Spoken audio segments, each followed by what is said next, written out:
आज संसद में मॉनसून सत्र में एक बार फिर से बिहार में विशेष गहन संशोधन एसआईआर को लेकर विपक्ष के तीखे विरोध प्रदर्शन के कारण दोनों सदनों की कार्रवाई पूरी तरह से बाधित रही। बताते चले कि सत्ता पक्ष और विपक्ष ने सदन न चलने को लेकर एक दूसरे पर जोरदार हमला बोला। रिपोर्ट देखिए।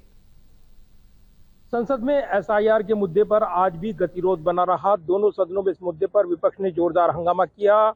इससे पहले संसद परिसर में प्रदर्शन करते हुए विपक्ष ने जमकर नारे लगाए, तो वहीं सदन की कार्रवाई शुरू होते ही विपक्ष ने हंगामा शुरू कर दिया। इसके चलते सदन की कार्रवाई कई बार के स्थगन के बाद दिन भर के लिए स्थगित कर दी गई। संसद के मानसून सत्र के दूसरे हफ्ते का आज का आखिरी दिन भी हंगामे के नाम रहा। बिहार में चुनाव आयोग द्वारा चलाए जा रहे विशेष गहन संशोधन एसआईआर के खिलाफ विपक्षी दलों ने संसद परिसर में जोरदार प्रदर्शन किया। विपक्षी सांसदों, जिसमें कांग्रेस अध्यक्ष मल्लिकार्जुन खड़गे भी शामिल रहे, वहीं डीएमके, टीएमसी, एसपी, आरजेडी और लेफ्ट दलों के सांसदों ने संसद के मकर द्वार पर नारेबाजी की और वोट की चोरी बंद करो और एसआईआर वापस लो के नारे लगाए। कई सांसदों ने काले कपड़े पहनकर और तख्तियां लेकर अपना विरोध दर्ज कराया। वहीं सदन की कार्यवाही शुरू होने के साथ ही हंगामा भी शुरू हो गया। इस मुद्दे पर बने गतिरोध के चलते दोनों सदनों की कार्यवाही बाधित हुई और फिर पूरे दिन के लिए स्थगित कर दी गई। वहीं संसद परिसर में नेता विपक्ष राहुल गांधी ने एसआईआर को वोट की चोरी बताकर हमला बोला। और अब हमारे पास ओपन एंड शट प्रूफ है कि इलेक्शन कमीशन वोट चोरी में इन्वॉल्व है। और मैं लाइटली नहीं बोल रहा हूँ, मैं 100% प्रूफ के साथ बोल रहा हूँ, ठीक है। और आप सबको पता लग जाएगा, जैसे ही हमने ये रिलीज किया पूरे देश को पता लग जाएगा कि इलेक्शन कमीशन वोटर चोरी करा रहा है। किसके लिए करा रहा है? किसके लिए करा रहा है? बीजेपी के लिए करा रहा है। वहीं विपक्ष के अन्य नेताओं ने कहा कि एसआईआर बिहार में गरीबों, दलितों और पिछड़े वर्गों के वोटिंग अधिकारों को छीनने की साजिश है। हम इसे बर्दाश्त नहीं करेंगे। सरकार को इस पर चर्चा करनी होगी। दूसरी ओर सत्ता पक्ष ने विपक्ष पर संसद की कार्यवाही को बाधित करने और जानबूझकर अराजकता फैलाने का आरोप लगाया। केंद्रीय संसदीय मंत्री किरण रिजिजू ने एसआईआर पर चर्चा को लेकर कहा कि नियमों के मुताबिक सरकार किसी भी चर्चा को लेकर तैयार है, पर सभापति इसका अंतिम निर्णय करेंगे।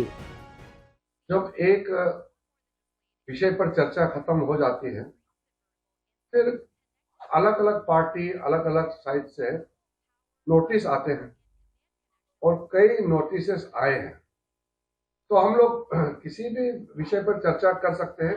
सरकार बिजनेस लेकर के आते हैं, फिर स्पीकर और चेयरमैन का परमिशन से हम लोग चर्चा करते हैं। लेकिन अभी जो हो रहा है, विषय को चर्चा नहीं करके एक मुद्दे बहाना करके सीधा वेल में आ जाते हैं। पार्लियामेंट का जो आवर है वो ठीक से चलने के लिए कोई मौका नहीं छोड़ा है। वहीं राज्यसभा में हंगामे के दौरान मार्शल के बजाय सीआरपीएफ के जवानों की मौजूदगी पर सवाल का जवाब देते हुए केंद्रीय संसदीय मंत्री किरण रिजिजू ने कहा कि सरकार इस पक्ष को देखेगी।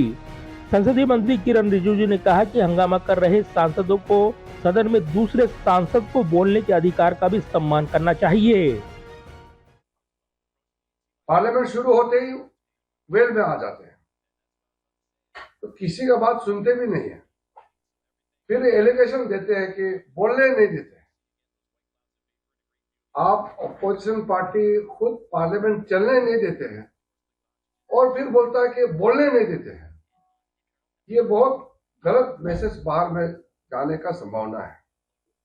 इसलिए मैं बहुत साफ शब्दों में कह रहा हूं, जितना बोलने का आजादी है नियम के तहत, उतना बोलने का आजादी सबको मिलेगा।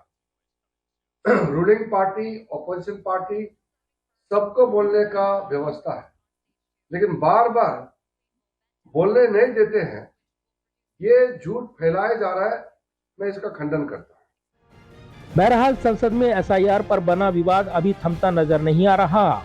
एसआईआर को लेकर सुप्रीम कोर्ट में भी सुनवाई चल रही है।